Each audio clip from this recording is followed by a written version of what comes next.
Алматыдағы Рысқұлов көшесінің бойында мынадай қызық жол апаты болды. Жаяу жүргінші жолды қақ жарып өтемін деп аварияға себепкер болған. Бір қарасаң Алматыға ұқсайды, алайда түсініксіз тұстары өте көп. Расымен Алматыда болған оқиға ма? Бірге тексеріп көрейік. Жаяу жүргінші себеп болған жол апаты Әзербайжан астанасы Бакуде болған екен. Бұл туралы Әзербайжан ішкі істер министрлігіне қарасты көлікті интеллектуал бақылау орталығының парақшасында жариялаған. Алғаш рет 3 маусымда тараған, кейін әзербайжандық бірқатар медиаларда жаза бастаған екен.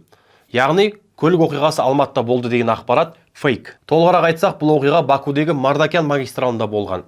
Желідегі видео мен Мардакян магистралының Google іздеу жүйесіндегі суреттерін салыстырып қарасақ, ұқсастықты байқауға болады.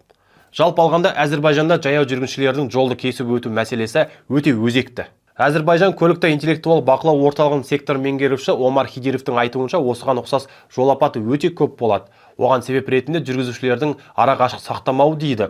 Бұндай жол апаты әсіресе Бакудегі Гейдар Әлиев, Зия Буниятов және Бабек даңғылдары мен Баку-Сумгайт және тағы да басқа сол сияқты тас жолдарында өте көп болады екен. Бұл видео сондай-ақ көршілес қырғызстандық және өзбекстандық парақшаларда да тараған.